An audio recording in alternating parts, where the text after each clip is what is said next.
What's up YouTube, this is Joe from Zephyrwargames and I'm here bringing to you guys my deck profile for Deep Savers. This is a brand new deck that came out in EX08 and it's a take and upgrade to the original Digimon deck that we've had from way back in one of the previous EX sets.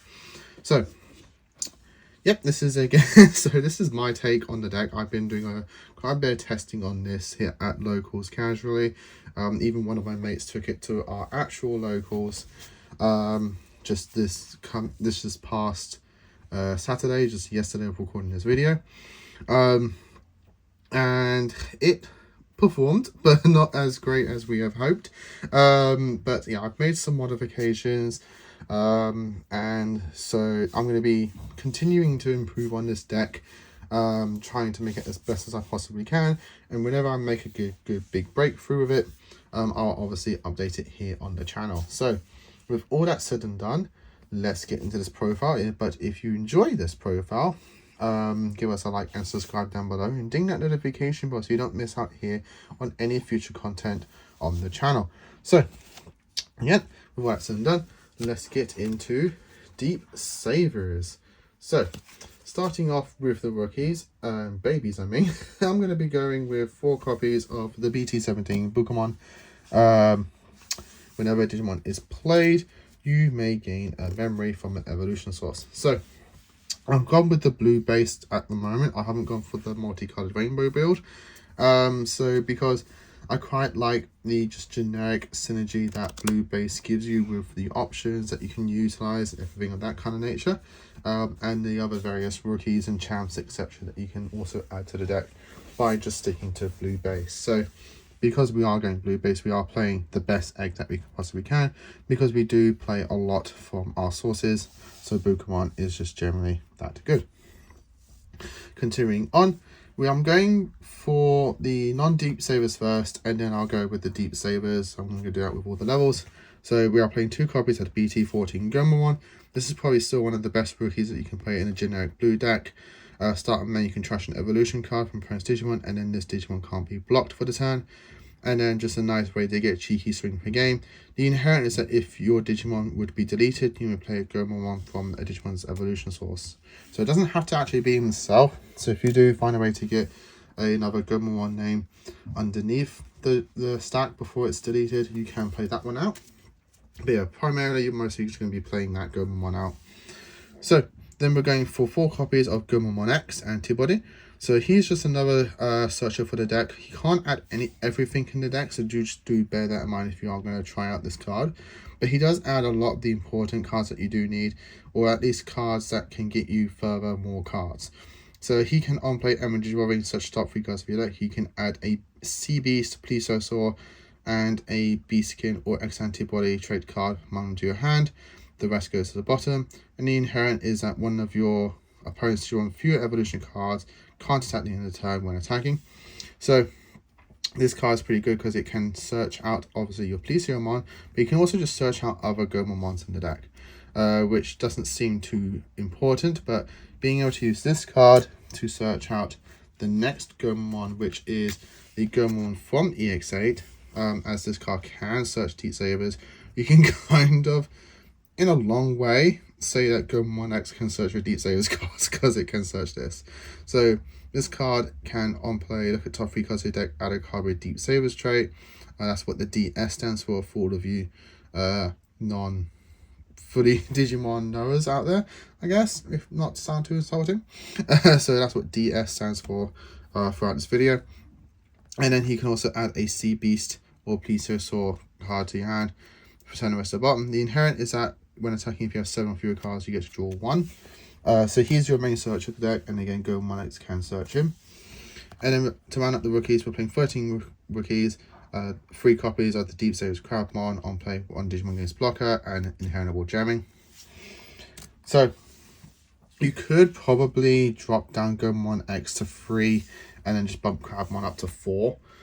As you kind of want to maybe see more of the jamming inherent than anything else, but I'm quite like the idea of this ratio currently. And again, further testing, we'll see how that goes in the long run. For the level 4s, we're playing 3 copies of the Rush Digimon from BT15. Inherent is just jamming. No, can't go wrong there with him.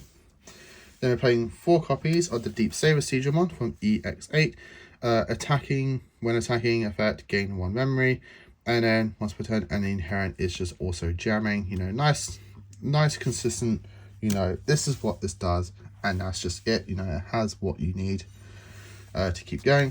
And then to round up the champions, we're playing 4 copies of the Deep Saber's Dolphinmon. Has no main effect, and the Inherent is the same as the Gomamon. Goes to Fury when attacking, draw 1. But it does cost 1 to evolve, and it is Deep Saber's trait, which is kind of like the main reason why I'm playing it in deck at multiple copies. It's just nice, quick efficiency for what you want it to do. Moving on to the Ultimates, we're playing 2 copies of BC15 Mega Digimon.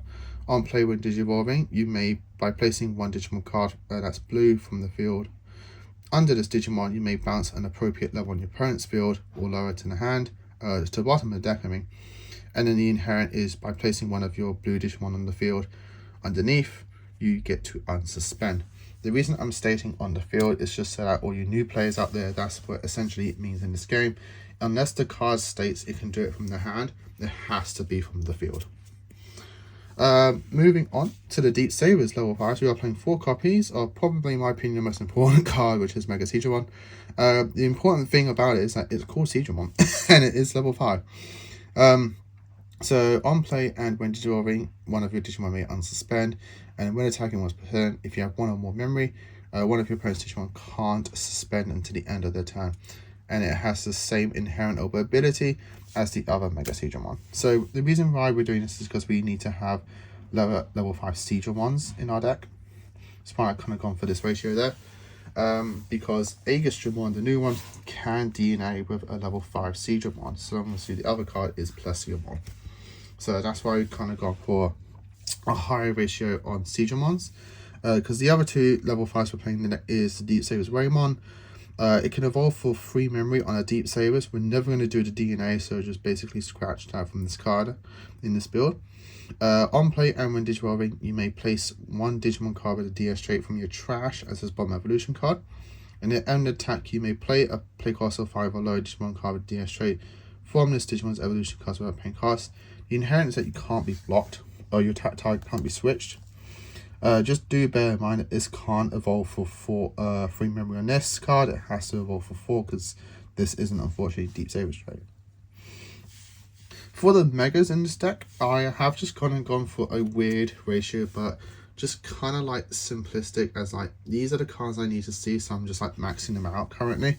And there's 4 copies of Plesiomon, 4 copies of Mega Digimon Ace, and then 4 copies of the new EX8 Aegis-Dramon. So the reason I've gone for this ratio is just because I need to see these. If I don't see these, you're in trouble. Especially if you don't see Aegis-Dramon. I was playing him at 3 copies before, but after this weekend, I'm just going to go sod it. I need to play 4 copies of this. I need to see this card. If I don't see this card, the deck kind of just like, you know, drowns. You know, all puns intended. So I just maxed out on all copies of these cards. You could probably still make an argument this can be dropped to 3 copies, but I just really like seeing Mega Digimon. It's just another Digimon name that I can just cheaply hard slam. That is also DS trait to then trigger Plesiomon to then DNA into this. I now have 8 cards that I can just hard slam, and both of them are called Digimon. This one doesn't need to really be called Digimon because it is just a level 6 black colored Digimon, so you can just do the color progress. But still, you know, I have 8 things I can just hard slam to then DNA to Aegis-Dramon.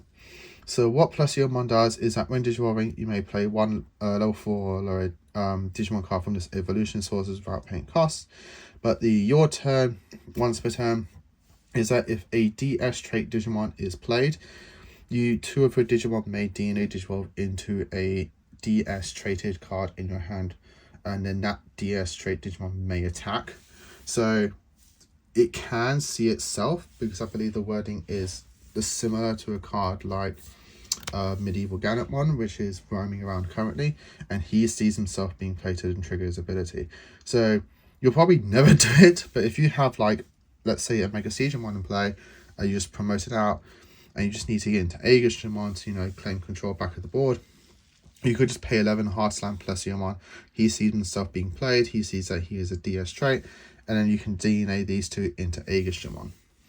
But most likely you're just going to keep raising in the stack, getting up to your level 5, pushing that card out, evolve into Plesiomon, that plays something else out, probably like one of your level 4s, and then if you have like another Mega Digimon in hand, or, you know, if you just push this out and you just have this Mega Digimon in hand, you can just Digivolve that 4 into 8 Mega Digimon to pass your turn, resolve the Mega Digimon, and then resolve the Plesiomon to DNA into Digimon. And that's kind of like the main synergy that you got going on play. That's like the main play there that you kind of want to do. And so that's why, you know, this is very important to have 4 copies, because it's synergized with the Plesio. 4 copies of the Mega Digimon Ace. He can blast, Digivolve, you know, can evolve on blues and blacks, and DS trait Digimon for free memory. But you have the blast Digivolve on play, and when Digivolving, Digivolve one of your opponent's Digimon. Then for return one of the play cost 7 or fewer to lower to the bottom of their deck. And all turns, while you have 1 or more memory, none of your opponent's Digimon can suspend. So you also has the aquatic trait, if that matters. For the DS, it kind of like branched away from the aquaticness trait being needed, but, you know, you can take in other engines in this deck. I know the Yao Zhang Liberator engine does work in this deck nicely, and that all themes around the aquatic trait, so that kind of comes into handy there. But being able to have that stun effect, meaning that if your opponent does ace you, then they're going to be able to, like, maybe ace or block and that kind of thing. They can't block you because they just can't suspend. You know, Mega Digimon is just a very, very strong ace, and it's just a nice generic ace to have in your collection if you are starting out in this game. And 4 copies of the main boss monster of the deck, which is EX8 Digimon. So he is a DNA Digivolve with a blue or purple level 6 and a black or yellow level 6. It can evolve for 5 memories on blue, black, and yellow. But it also has a DNA Digivolve of Plesiomon plus 1 level 5 with Digimon in its name for 0. So you can use things like Waru Digimon and the upcoming Mega Digimon X antibody. When Digivolving, you may return up to 14 play cost total worth of Digimon on your opponent's field to the bottom of the deck. Then if you DNA Digivolved, you may play up to 12 cost total worth of DS trait Digimon from this Digimon's evolution cards without paying the cost. All turns, if you have 1 or more memory, none of your DS trait Digimon are affected by your opponent's Digimon's effects. And then while you have 1 or less, none of your opponent's Digimon can activate on player effects. It also has the aquatic trait. So this card, if it's on your field, is super sticky to remove. It's perfectly good stun on your opponent's field that they can't trigger on player effects, which means if they're trying to get back into the game with a searcher, then, you know, that's just not going to do anything. But the your turns effect of your Digimon are DS treated, are just unaffected by opponent's Digimon. It means that if they do ace you, that ace is doing nothing to you. So unless they're somehow pulling back memory with it.